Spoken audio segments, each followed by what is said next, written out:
"Sir, you're under arrest for trespassing on your own property." That's what the cop almost said before I showed him my deed. See, this Karen had been terrorizing our entire lake community for months, calling the police on anyone who dared to exist without her permission. She threatened to sue me for $50,000, filed false police reports, and even tried bribing county officials to get me thrown off my own land. Here's the kicker. She had no idea I owned the $800,000 mansion she was renting. Picture dawn breaking over Lake Serenity, the smell of pine needles mixing with morning mist, when suddenly blue police lights start strobing across my grandfather's old cabin. Gravel crunches under tires as two squad cars pull up, and there she is, Brenda Carmichael standing on her mansion's deck in a bright pink bathrobe, pointing at me like I'm some criminal mastermind. What would you do if someone called the cops on you for fishing on your own property? Let me know below. Where are you watching from? I bet half of you have your own HOA horror stories. My name's Marcus, and 3 years ago I thought I'd found paradise. After 20 years in military logistics and a divorce that felt like getting run over by a tank driven by my ex-wife's lawyer, I inherited my grandfather's cabin on Lake Serenity, Minnesota. Population 3,200, where the biggest drama used to be Mrs. Henderson's cat stealing fish from the neighbor's docks. The cabin's nothing fancy, a 1960s A-frame sitting on 2 acres of pure heaven. Every morning, I'd wake to loons calling across mirror-still water, step onto dock boards worn smooth as glass by 40 years of Minnesota weather, and breathe in air so clean it made my lungs forget about 20 years of Army diesel fumes. The place smelled like my childhood-old cedar mixed with pine needles and that sweet metallic scent of lake water at dawn. For 2 perfect years, Lake Serenity earned its name. 47 properties scattered around 8 miles of shoreline, mix of blue-collar locals and summer folks, all following one sacred rule: wave when you see each other, help when someone's in trouble, and mind your own damn business the rest of the time. Then Hurricane Brenda hit. She bought the biggest eyesore on the lake, an $800,000 McMansion that looked like someone had dropped a suburban Dallas house into the Minnesota woods by accident. Within her first week, she'd introduced herself to half the lake by pontoon boat, always wearing those blindingly white capris and cardigans bright enough to signal aircraft. Sweet as artificial sweetener on the surface, but her eyes? Cold as January lake ice.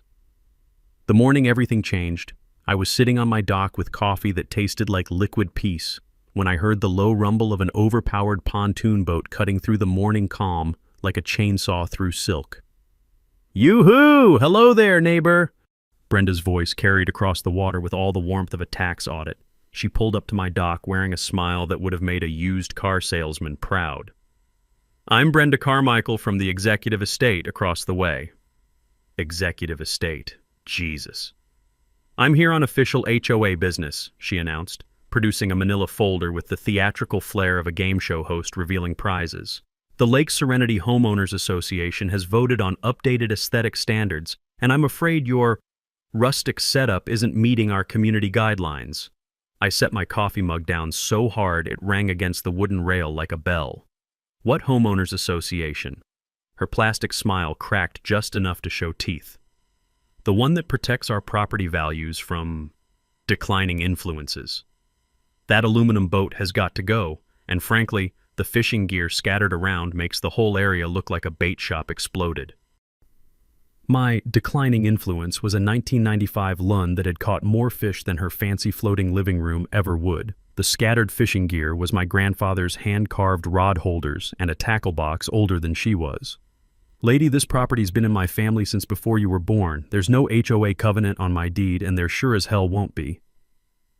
The mask slipped completely. Her voice dropped to Arctic temperatures.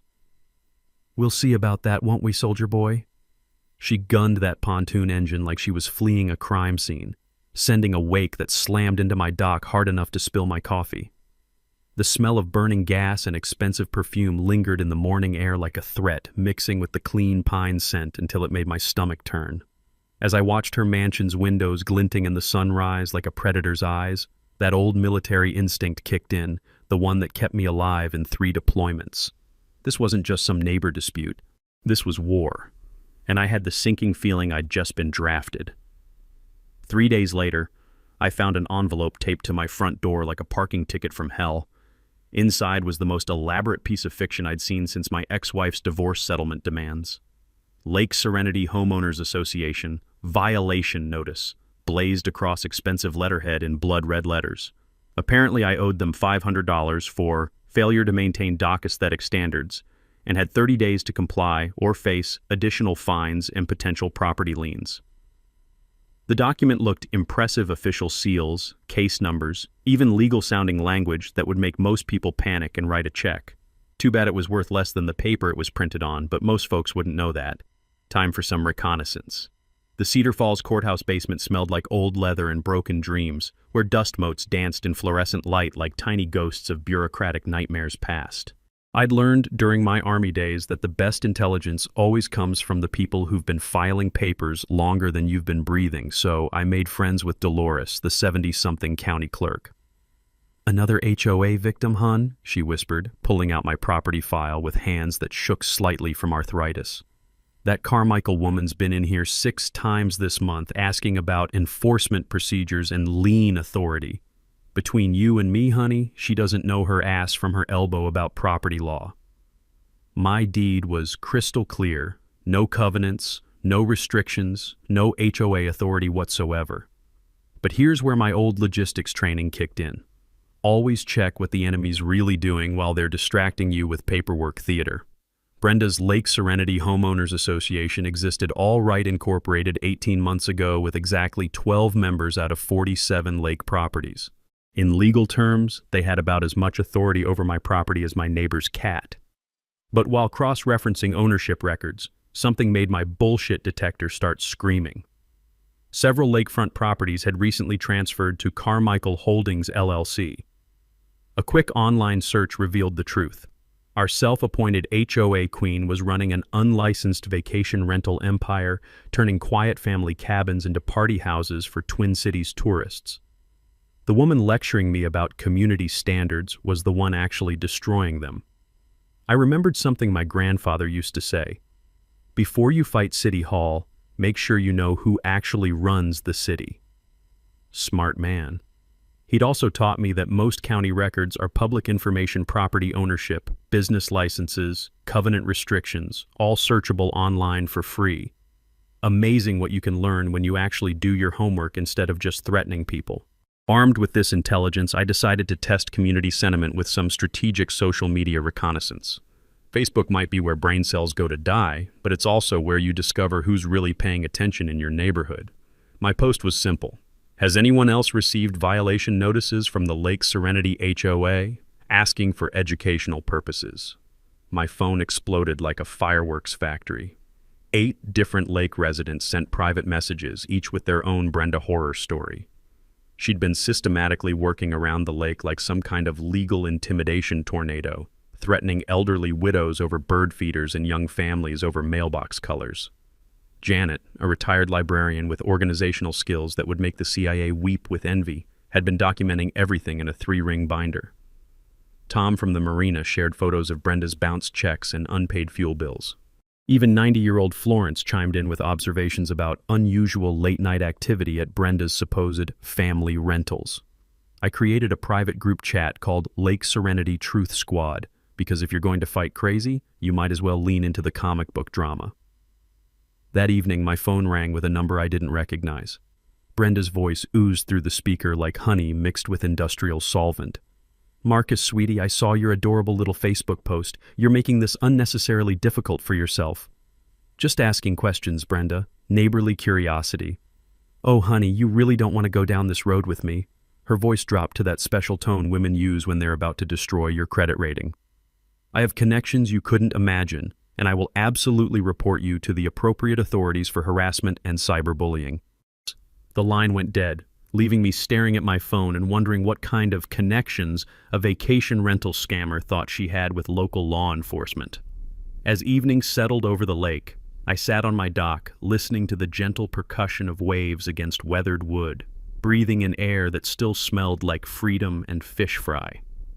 The sunset painted everything gold, including the Truth Squad members' houses scattered around the shoreline like fortress lights. Brenda had made one critical mistake. She'd picked a fight with someone who actually knew how to gather intelligence before going to war. If Brenda thought Facebook drama would scare me off, she clearly hadn't done her homework on military veterans. We don't retreat, we adapt, improvise, and occasionally overthink everything until 3 a.m. while planning 17 different battle strategies. Tuesday morning brought a surprise visitor. Tom Hendricks from County Code Enforcement, looking about as enthusiastic as a man facing a root canal. His pickup truck crunched across my gravel driveway at exactly 9 a.m. because apparently Brenda believed in punctuality when filing bogus complaints. "Mr. Marcus, sorry to bother you, but I've got to follow up on some reports about dock violations and an abandoned vehicle." Tom looked embarrassed, which told me everything I needed to know about the quality of Brenda's accusations. I poured him coffee that actually tasted like coffee instead of the battery acid they serve at government offices, and we walked down to examine my supposedly criminal dock setup. Tom measured everything twice, checked his clipboard, then shook his head like a man who'd wasted his morning on nonsense. "Between you and me," he said, lowering his voice even though we were alone, "this is the 23rd complaint I've gotten from the same address in 6 months. Lady's got the county office on speed dial." That's when Tom let slip something interesting. Brenda had actually tried to slip him a $100 bill during their last encounter, claiming it was a consulting fee for finding creative interpretations of building codes. The woman wasn't just playing neighborhood dictator, she was testing the waters for small-time corruption. My grandfather always said you can judge people by how they treat service workers and government employees. Apparently, Brenda's strategy was to either intimidate them or buy them off. That evening, the Truth Squad attended Brenda's emergency HOA meeting as observers, which was about as democratic as a North Korean election. The gathering took place in her mansion's great room, a space so aggressively decorated it looked like a furniture showroom had exploded in shades of beige and gold. Only 6 people showed up, mostly property managers from her rental empire who looked like they'd rather be literally anywhere else. Brenda had prepared an elaborate PowerPoint presentation titled "Protecting Our Community Investment," complete with pie charts about property values and photos of non-compliant properties that somehow all belonged to people who'd refused to join her HOA. Janet, bless her librarian heart, took notes like she was documenting war crimes. But the real intelligence came when she noticed Brenda kept checking an expensive Rolex and glancing nervously toward the kitchen. During the bathroom break, because nothing says professional meeting like a bathroom break in someone's living room, Janet followed Brenda and overheard a heated phone conversation. "I told you, the payments are coming," Brenda hissed into her phone. "These people are more stubborn than we expected, but I've got new strategies. Legal pressure, code enforcement, whatever it takes." The pieces started clicking together like a puzzle made of red flags. This wasn't about community standards or property values. Someone was applying financial pressure to Brenda, and she was desperately trying to generate income through harassment and intimidation. I'd seen this pattern before in the Army. People, under extreme stress, make increasingly desperate decisions until they cross lines they never thought they'd cross. The question was, who was holding Brenda's financial leash? My answer came faster than expected. While researching her lawyer, the same guy who'd sent me that threatening cease and desist letter, I discovered he specialized in foreclosure defense and debt collection. Not exactly the kind of attorney you hire for neighborhood disputes unless you're already drowning in legal problems. So I did what any reasonable person would do. I filed my own complaint against Brenda for harassment, filing false reports, and using county resources for personal vendettas. 2 could play the bureaucracy game, and I'd had plenty of practice dealing with military red tape. Then I took it one step further. Using the property management company's contact information from the rental listings, I reached out to the actual owner of Brenda's mansion. Turns out, Northwood's property management was very interested to hear about their tenants' creative interpretation of lease agreements and unauthorized business activities. Sheriff's Deputy Rodriguez, who'd been tracking the pattern of complaints from our lake, pulled me aside after I filed my countercomplaint. "Off the record," he said, leaning against his cruiser while the evening light caught the lake like scattered diamonds. "We've been documenting everything. Nothing criminal yet, but she's walking a very thin line, and we're watching." That night, sitting on my dock with the sound of gentle waves mixing with distant laughter from an actual family barbecue across the lake, I realized Brenda had made a fundamental tactical error. She'd assumed everyone would roll over like scared civilians. Instead, she'd accidentally united a community that had been quietly minding its own business for decades. The smell of charcoal and honest conversation drifted across the water, mixing with the pine-scented evening air that still meant home. Tomorrow would bring new battles, but tonight, the good guys were winning. If Brenda thought code enforcement was her nuclear option, she clearly hadn't graduated to actual weapons of mass bureaucratic destruction yet. That honor was reserved for what happened at 6:30 a.m. on a Thursday morning that started peaceful and went sideways faster than a greased pig at a county fair. I was enjoying my morning coffee ritual, that sacred first sip that makes you believe the world might not be completely insane, when the unmistakable crunch of police car tires on gravel shattered the lake's morning calm. Blue light strobed across my cabin walls like some twisted aurora borealis, and I could practically feel Brenda's satisfaction radiating from her mansion deck across the water. Two officers climbed out of their cruiser, looking about as thrilled as mall security guards called to break up a senior citizen flash mob. The younger cop had that fresh-faced earnestness of someone who still believed every 911 call was a genuine emergency. His partner, a grizzled veteran with sergeant stripes and the weary expression of a man who'd seen every flavor of human stupidity, clearly knew this was going to be another waste of taxpayer money. "Mr. Marcus, we've received reports that you're trespassing on private property and made threatening statements toward a female resident. I invited them in for coffee because, honestly, if you're going to be falsely accused at dawn, you might as well be civilized about it." The senior officer, Sergeant Peterson, according to his name tag, accepted gratefully, probably because he knew government coffee tastes like liquid regret mixed with budget cuts. "Sir, we have to respond to all calls," Peterson said, settling into my grandfather's old kitchen chair that creaked like a ship in a storm. "But between you and me, this complaint doesn't pass the smell test." That's when I produced my secret weapon: documentation. Security camera footage, property deeds, the complete timeline of Brenda's harassment campaign, and even Tom, the code enforcement officer's written statement about attempted bribery. I'd learned in the Army that paperwork wins wars, and this particular battle was about to get very one-sided. Peterson reviewed the footage of my supposed threatening behavior, which showed me helping elderly Florence load her fishing gear into her car, while Brenda lurked behind her mansion's windows like some suburban spy novel villain. The trespassing occurred on a public access road that had been public since before Brenda was born, despite the shiny new private property signs she'd posted overnight, like some kind of legal fairy. "Ma'am," Peterson muttered, shaking his head at the footage, "either you're the world's most polite terrorist, or somebody's been yanking our chain." While the officers were reviewing my evidence, my phone rang.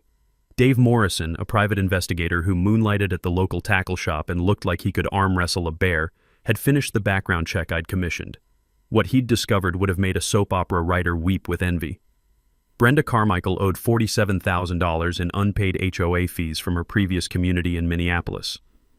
The irony was so thick you could cut it with a butter knife and serve it at the county fair.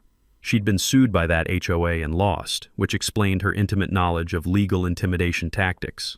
More concerning, she owed money to everyone from contractors to credit card companies, with a pattern of using legal threats to delay payments until creditors gave up or settled for pennies. But here's where it got really interesting. Dave had discovered that Brenda's rental operation violated 3 different zoning ordinances, none of which required business licenses she'd never bothered to obtain. The county had no record of her vacation rental business, which meant she'd been operating illegally while lecturing everyone else about community standards. The Truth Squad had grown to 15 lake residents, each with their own Brenda horror story. Tom at the marina revealed she owed $3,200 in dock fees and had threatened to sue him for discrimination when he demanded payment. The hardware store owner shared security footage of Brenda ordering supplies, then disputing the charges with her credit card company, claiming defective materials she'd never returned. The pattern was clear as lake water on a calm morning. Brenda used legal intimidation to avoid paying legitimate debts, hoping people would rather write off the loss than fight her in court. Peterson finished reviewing my documentation and shook his head like a man who'd just realized he'd been hunting unicorns. "Mr. Marcus, I strongly suggest you consider filing charges for filing false police reports. This lady's been using us as her personal enforcement arm, and that stops today." As the officers drove away, their tires crunching across gravel that now sounded like victory, I noticed Brenda's silhouette disappearing from her mansion window. The morning mist was rising off the lake, carrying with it the clean scent of pine and possibility. My attorney had scheduled a meeting for tomorrow morning, claiming he had news that would change everything. Something in his voice suggested Brenda's house of cards was about to collapse in ways she never saw coming. The loons called across the water, their haunting song mixing with the distant sound of normal people starting their day without threatening lawsuits or bribing public officials. Arthur Pemberton had been my grandfather's lawyer since Carter was president, and at 78, he still dressed like he was arguing cases before the Supreme Court. His office smelled like old leather and expensive cigars, with law books stacked so high they threatened to topple over and bury unwary clients in centuries of legal precedent. "Marcus, you might want to sit down for this," Arthur said, adjusting wire-rimmed glasses that had probably witnessed the signing of the Constitution. "I've been reviewing your grandfather's estate more carefully, and there's something we missed." He spread documents across his mahogany desk like a poker player revealing a royal flush. Property deeds, trust agreements, incorporation papers, all bearing signatures and dates I'd never seen before. "When your grandfather died, you inherited more than just the cabin," Arthur continued, his voice carrying that careful tone lawyers use when they're about to drop bombshells. "In 1987, he created the Northwoods Property Trust as a tax shelter. You now own 60% controlling interest in a trust that holds 4 lakefront properties." My coffee mug stopped halfway to my lips. 4 properties?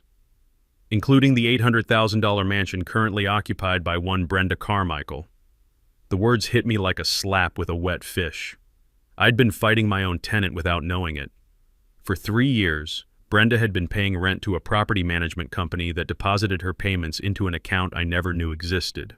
The woman who'd been terrorizing me about property standards was literally putting money in my pocket every month. Arthur pulled out a lease agreement thick enough to stop bullets. "Your grandfather was thorough. This lease includes clauses about peaceful enjoyment of neighboring properties, prohibition of unlicensed business activities, and maintaining community harmony. Ms. Carmichael has violated approximately 14 different terms." The irony was so perfect it felt like divine intervention. Brenda had been harassing her own landlord while falling behind on rent payments, operating illegal businesses in violation of her lease, and systematically disturbing other tenants in the same property trust. "How behind is she on rent?" I asked, though I suspected I already knew. 2 months, with late fees accumulating. The property management company was actually preparing eviction proceedings, but they needed trust approval. That's you, by the way. I stared at the documents, my mind racing through 3 years of deposited payments I'd attributed to some mysterious inheritance account. Brenda's desperate behavior suddenly made perfect sense. She wasn't just facing harassment complaints and zoning violations, she was about to lose her home base for the entire rental operation. "Arthur, she doesn't know I'm her landlord, does she?" His weathered face cracked into a smile that belonged in a courtroom victory photo. "Not unless she's considerably smarter than her recent behavior suggests." The strategic implications hit me like a tactical revelation. I could evict Brenda immediately for lease violations, but that felt like winning through technicality rather than justice. My grandfather had always taught me that real power meant knowing when not to use it. "What would you recommend?" Arthur leaned back in his chair, which creaked like old ship timbers in a storm. "Give her one final opportunity to make this right. Document everything, offer mediation, show you tried to resolve things reasonably. Courts appreciate landlords who exhaust diplomatic options before pulling the nuclear trigger." But if she escalated further? Arthur tapped the eviction notice he'd already prepared. 30 days to vacate for multiple lease violations. Clean, legal, and absolutely devastating to her financial house of cards. I walked out of Arthur's office feeling like I'd discovered I'd been playing chess while everyone else thought we were playing checkers. The afternoon sun painted Main Street golden, and for the first time in months I felt like the universe might actually have a sense of humor. Brenda Carmichael, HOA dictator and vacation rental queen, had been paying her worst enemy to let her destroy his peace and quiet. Sometimes the best revenge is discovering you held all the cards from the very beginning. You know that feeling when you're assembling IKEA furniture and suddenly realize you've been holding the instruction manual upside down for 3 hours? That's exactly how I felt walking out of Arthur's office, except instead of a wobbly bookshelf, I'd accidentally become the landlord of my own worst enemy. Time to build a case that would make Perry Mason weep with professional jealousy. Arthur became my strategic advisor, channeling decades of courtroom wisdom into what he called the nuclear option playbook. His office transformed into mission control, with manila folders spreading across every surface like legal kudzu. The man had been filing documents since Nixon was in diapers, and he approached this case with the methodical precision of a Swiss watchmaker. "Think of landlord-tenant law like coaching a football team," Arthur explained, tapping his Mont Blanc pen against yellow legal pads. "You set clear rules, players follow them, or they're benched permanently. No personal feelings, just consequences for documented violations." Dave Morrison, my private investigator who could probably track a ghost through a snowstorm, delivered his final report with the satisfied expression of a man who'd struck gold in someone else's backyard. Brenda owed $73,000 across multiple creditors, had tax liens pending on her previous Minneapolis property, and a credit score that made subprime mortgages look attractive. "Here's something your audience should know," Dave said, sliding papers across Arthur's desk. "You can search public records online for anyone's property liens, judgments, and tax issues in most counties. Knowledge is power in disputes, and most of this information costs nothing but time to find." Janet, our retired librarian turned intelligence analyst, had organized the community documentation project with efficiency that would make the Pentagon weep with envy. Her 3-ring binder contained time-stamped photos, witness statements, and a cross-reference index of Brenda's harassment incidents that read like a criminal psychology textbook. The marina owner provided receipts for unpaid bills and photocopies of bounced checks, Janet reported, adjusting reading glasses that had seen more neighborhood drama than a soap opera writer's fever dreams. Local contractors shared identical stories about payment disputes followed by legal threats. Sheriff's Deputy Rodriguez, who'd been tracking complaint patterns with the dedication of a bloodhound following bacon grease, provided guidance that straddled the line between official procedure and friendly advice. "Document everything," he emphasized, leaning against Arthur's filing cabinet. "Courts want to see that reasonable people tried reasonable solutions before things escalated." The technical preparation felt like planning a military operation, if military operations involved elderly librarians and small-town lawyers plotting the downfall of vacation rental empires. I installed additional security cameras with audio recording capability, because apparently my property had become more surveilled than a federal courthouse. Security cameras with audio can legally record on your own property in most states, Arthur noted, checking local statutes in a book thick enough to stop small arms fire. Always verify local laws first, but documented evidence beats he said, she said every time. We developed what Arthur called the escalation protocol, a step-by-step plan that would give Brenda every opportunity to save face while documenting her refusal to act reasonably. First, I'd approach her as a concerned neighbor offering mediation through county community services. If she refused or escalated, we'd reveal the landlord relationship publicly at the next town council meeting. Janet researched Robert's Rules of Order like she was preparing for a Senate hearing, while Arthur prepared legal notice templates for every possible scenario. The man had contingency plans for his contingency plans, including backup strategies that involved everything from zoning enforcement to potential criminal charges for filing false police reports. "Always give someone a face-saving way out of conflict," Arthur advised, organizing documents with the precision of a medieval monk illuminating manuscripts. "Courts appreciate parties who attempted reasonable resolution, and juries hate bullies who refuse reasonable offers." The Truth Squad had evolved into a neighborhood watch program that would make the NSA proud. 15 Lake residents coordinated through our group chat, sharing real-time updates about Brenda's increasingly erratic behavior. Tom at the marina agreed to document any future incidents, while local businesses committed to supporting our paper trail with their own harassment documentation. We even prepared media contacts in case the situation reached public interest levels. The local newspaper editor had already expressed curiosity about the lake dispute, especially after hearing whispers about bribery attempts and zoning violations. The community protection aspect felt like something out of a feel-good movie, except with more legal documentation and fewer musical numbers. Several elderly neighbors installed security cameras after Brenda's intimidation visits, while Truth Squad members started accompanying vulnerable residents during errands to prevent isolated confrontations. As I sat in Arthur's office that evening, surrounded by evidence folders and strategic planning documents, the smell of old law books mixing with Janet's homemade cookies and the faint aroma of Dave's cigar smoke, I realized we'd accidentally created something beautiful, a community that refused to be bullied. Tomorrow, I'd give Brenda one final chance to choose dignity over destruction. After that, the nuclear option was locked and loaded. If Brenda thought my growing community support was just neighborly chit-chat, she clearly hadn't been paying attention to the tactical situation developing around her. What happened next proved that desperate people make spectacularly stupid decisions, especially when they're cornered like rabid raccoons in designer cardigans. The sabotage started subtly, which should have been my first warning that Brenda had graduated from amateur hour harassment to genuine criminal behavior. She'd been monitoring our Truth Squad activities through Facebook stalking that would make a teenage ex-girlfriend proud, creating fake profiles to gather intelligence and spread counter-narratives about my supposed instability. Tuesday night, my security cameras caught something that made my military paranoia look like casual concern. At 2:17 a.m., a pickup truck matching her handyman's vehicle crept past my dock like a suburban ninja mission gone wrong. The driver wore a baseball cap pulled low, but the truck's license plate was clearly visible under my new LED floodlights. Wednesday morning brought a surprise that would have ruined my day if I hadn't learned to expect the worst from people wearing too much perfume and carrying legal threats.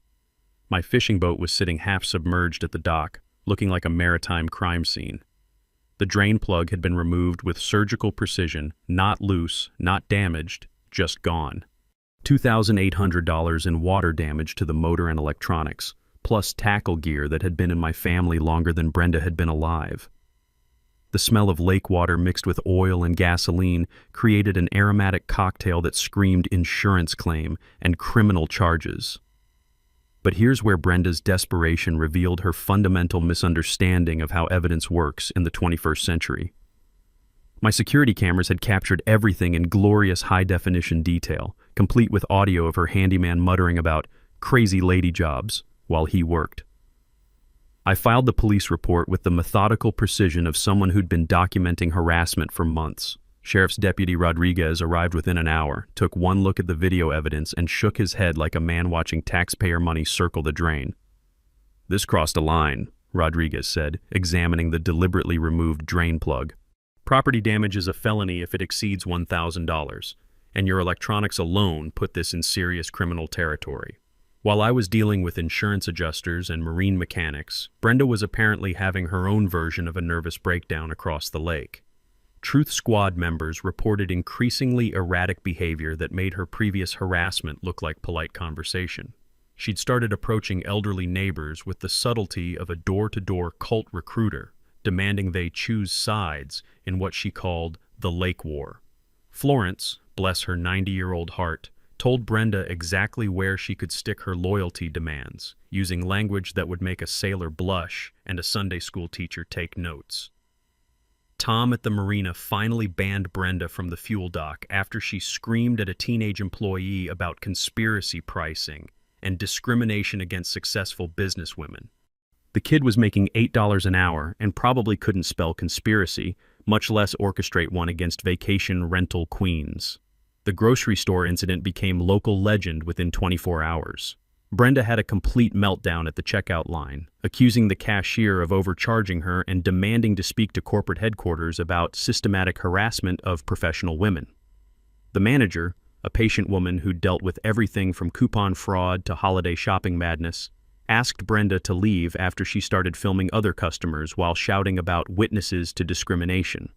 But the real intelligence goldmine came from Janet's library research skills, which had uncovered Brenda's residential history going back 8 years. The pattern was identical at every address. Neighbor disputes escalating to harassment complaints, accusations of unstable and dangerous behavior directed at anyone who stood up to her, and eventual departure under circumstances that suggested legal pressure. Previous landlords described identical escalation patterns ending in eviction proceedings. One Minneapolis property manager had documented a restraining order after Brenda threatened to destroy a neighbor who complained about her unlicensed dog breeding operation. Another apartment complex had security footage of her keying cars belonging to residents who'd reported noise violations. Meanwhile, my silent preparation intensified like a military operation approaching D-Day. Arthur filed a restraining order documenting the property damage and harassment pattern. We coordinated with the insurance investigator about potential fraud charges since Brenda's handyman had conveniently developed amnesia about his late-night marina visits. The pressure was building from multiple directions. Online reviews for Brenda's vacation rentals started mentioning unstable management and neighborhood disputes, causing her booking rates to plummet faster than her credit score. The property management company received formal complaints about tenant behavior that violated community standards. County zoning enforcement had begun their formal investigation into unlicensed business operations, while the local newspaper editor started asking uncomfortable questions about corruption allegations and harassment patterns. As I sat on my repaired dock that evening, listening to the gentle splash of waves against new bumpers and breathing air that smelled like victory mixed with pine needles, I realized Brenda had made one final tactical error. She'd turned criminal behavior into documented evidence that would destroy her in any court of law. When desperate people run out of legal options, they usually do one of two things: accept defeat gracefully or double down on stupid until they achieve legendary status. Brenda, being Brenda, chose door number 2 with the enthusiasm of a kamikaze pilot heading for an aircraft carrier. What happened next would have been hilarious if it wasn't so pathetically criminal. County Commissioner Bill Hayes had been serving Cedar Falls for 12 years without a single ethics complaint, which made Brenda's approach about as welcome as a tornado at a church picnic. According to Bill's later testimony, she strutted into his office Tuesday morning, carrying a designer purse and the kind of confidence that comes from huffing your own supply of entitlement. "Commissioner Hayes, I have a proposition that could benefit both of us," Brenda had announced, sliding an envelope across his desk like she was buying state secrets instead of trying to bribe a small-town politician who probably made less than her monthly shoe budget. $5,000 cash. For consulting services regarding the environmental hazard that was my property. She actually used air quotes while suggesting my grandfather's cabin should be condemned as a threat to lake water quality. Bill Hayes had been in politics long enough to recognize corruption when it walked into his office wearing white capris and desperation perfume. He'd immediately reported the attempted bribery to the district attorney's office, triggering an investigation that would make Watergate look like a parking ticket dispute. But Brenda wasn't finished shopping her criminal services around town like some kind of corruption door-to-door salesperson. She made similar approaches to the zoning inspector and even attempted to bribe a sheriff's deputy with what she called a community safety donation for overlooking her minor business license oversights. The zoning inspector, a by-the-book guy named Carl who treated building codes like holy scripture, actually wore a wire during their second meeting. The recording quality was so clear you could hear Brenda's jewelry jingling as she counted out bills while explaining how Marcus, the dangerous veteran, needed to be relocated for community safety. Sheriff's Deputy Rodriguez documented her bribery attempt in an official report that read like a criminal justice textbook example of how not to influence public officials. The woman had managed to turn a neighborhood dispute into a federal case faster than you could say conspiracy to commit corruption. When Arthur called with news about the DA's investigation, his voice carried that special tone lawyers use when they're trying not to sound too satisfied about their client's vindication. "Marcus, she's facing potential prison time. Bribery of public officials is a felony that carries serious consequences." I felt conflicted in ways my military training hadn't prepared me for. I'd wanted justice, not to watch someone's life implode in real time. But Brenda had crossed lines that transformed neighbor disputes into criminal territory, and there was no putting that toothpaste back in the tube. The local newspaper editor, who'd been tracking the story with the persistence of a bloodhound following bacon grease, contacted me for an interview. "This has grown beyond neighborhood problems," she explained. "Public corruption allegations are legitimate news, and the community deserves to know what's happening." The media attention triggered Brenda's final public meltdown, which occurred at the boat launch in front of 27 witnesses who probably thought they were just coming to launch their fishing boats, not watch a daytime television drama unfold in real time. "This is all conspiracy!" Brenda screamed, pointing at me with enough venom to kill small wildlife. "He's been stalking and terrorizing me for months. I demand he pay my legal fees and moving expenses." The accusation was so ridiculous that several witnesses actually laughed out loud. Florence, who'd been loading fishing gear with the patience of someone who'd outlived 3 husbands and 2 presidents, finally spoke up with the authority of someone who'd earned the right to say exactly what she thought. "Honey, I've lived on this lake for 60 years and you're the problem here. That boy hasn't done anything but fish and mind his own business while you've been running around threatening lawsuits like some kind of legal terrorist." The crowd nodded agreement like a Greek chorus of common sense, several people pulling out phones to record what was clearly going to be social media gold. Brenda realized she'd lost all community support and stormed off, threatening to hire real lawyers with money she clearly didn't have. That evening, Arthur advised me to reveal the landlord relationship publicly at the next town council meeting. "Time to end this before she hurts herself or someone else more seriously," he said, organizing documents with the precision of a man planning a courtroom victory. "Her criminal behavior has forced your hand." Word spread through town faster than gossip at a church potluck. The county attorney would attend to observe potential witness testimony, while the regional newspaper sent a reporter after hearing about corruption investigations in small-town America. As I sat on my dock that night, listening to loons calling across water that reflected stars and possibility, I realized Brenda had accidentally given me something I'd never expected: the moral high ground in a community that refused to be intimidated. Tomorrow, the truth would finally have its day in court, or at least in the high school gymnasium. If you've never seen 300 small-town residents pack into a high school gymnasium for what was supposed to be a routine town council meeting, you're missing out on democracy's greatest spectator sport. The energy felt like a championship basketball game crossed with a public execution, except the popcorn was homemade and the drama was absolutely real. Local businesses had closed early so owners could attend what everyone was calling the Great Lake Showdown. The regional TV news crew set up cameras like they were covering a presidential debate, while county officials filled the back row with the grim satisfaction of people about to watch justice served with a side of public accountability. Brenda arrived fashionably late with her expensive Twin Cities lawyer, a slick-looking guy in a $1,000 suit who probably charged more per hour than most folks made in a week. She'd dressed for battle in a white power suit that screamed, "I'm important," while her nervous energy suggested she knew the walls were closing in faster than her credit payments. I approached the podium feeling calmer than I had in months, carrying a manila folder that contained enough documentation to sink a battleship. The gymnasium fell silent except for the hum of fluorescent lights and the distant sound of someone's stomach growling. Apparently, democracy makes people hungry. "Thank you all for coming tonight," I began, looking out at faces I'd learned to call neighbors over the past few months. 3 months ago, I thought I was dealing with a simple neighbor dispute. Tonight, I'd like to share what I've actually discovered. Arthur had prepared a presentation that would make corporate executives weep with envy. Property ownership documents projected onto the gymnasium's pull-down screen in letters large enough to read from the parking lot.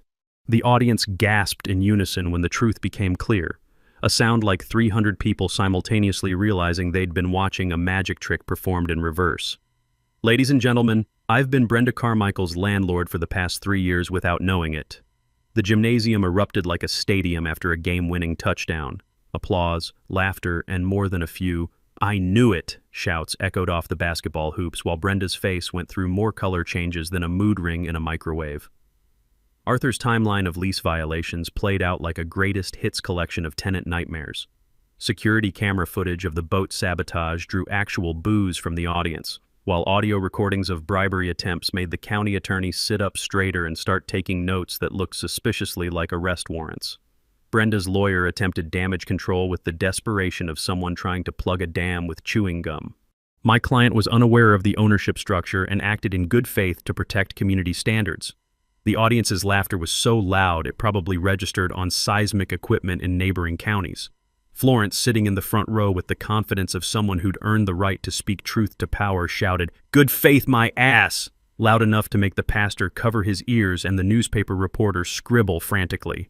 Financial records showing unpaid bills and fraudulent business operations scrolled across the screen like a criminal psychology textbook written in spreadsheet format.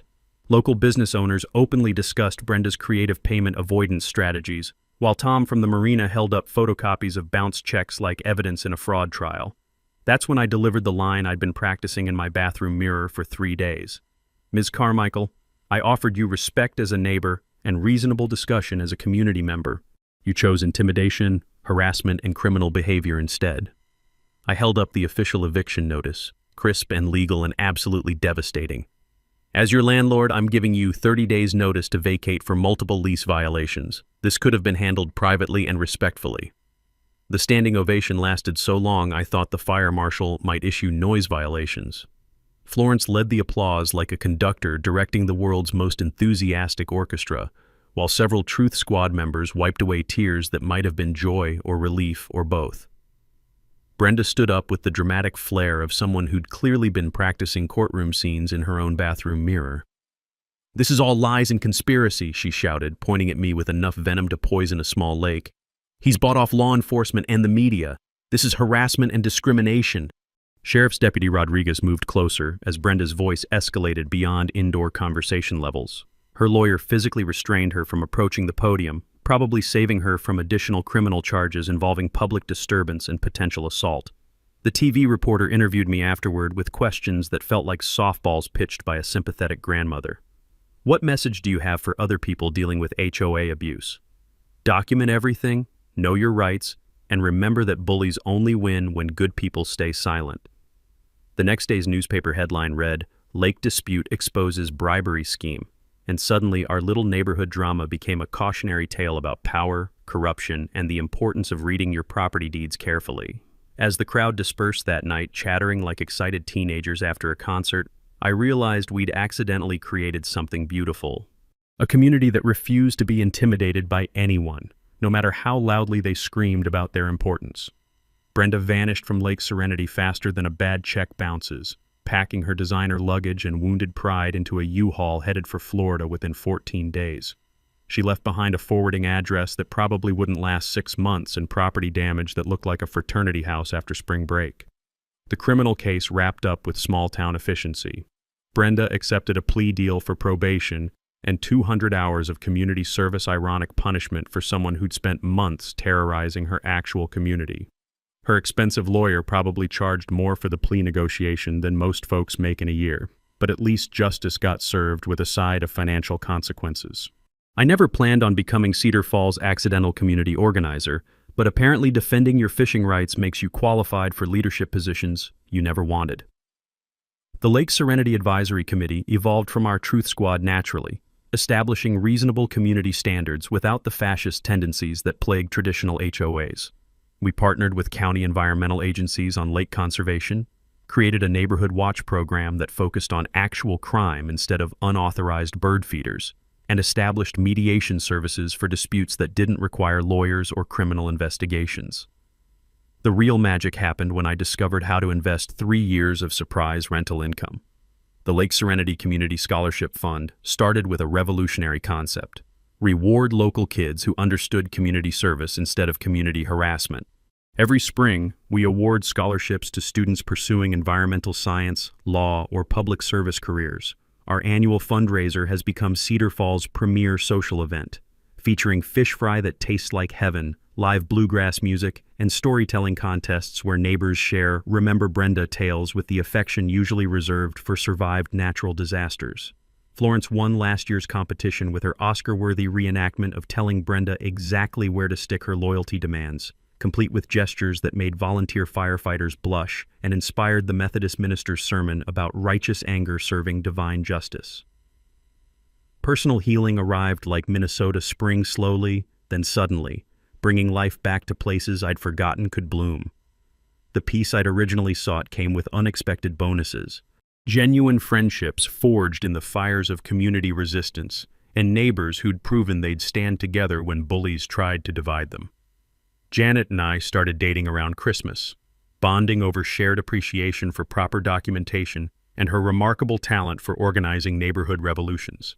Turns out librarians make excellent companions when they're not busy toppling vacation rental empires through superior research skills. I rediscovered my grandfather's woodworking shop, building picnic tables for public lake access areas and teaching local kids how to create useful things instead of frivolous lawsuits.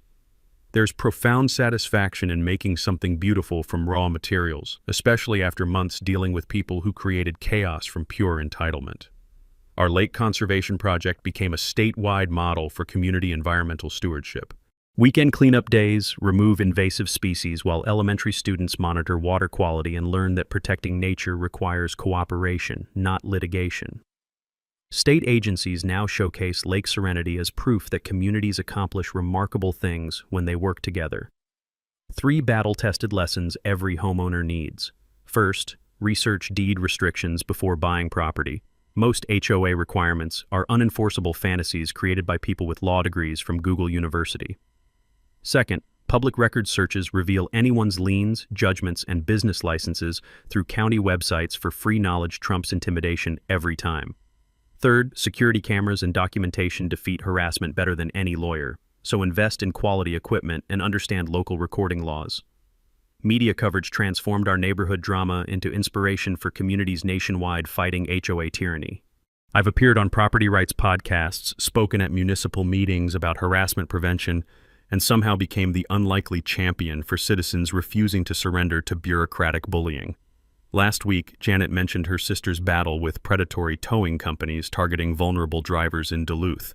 Same intimidation playbook, she said, showing documentation that triggered my well-developed bullying detection radar.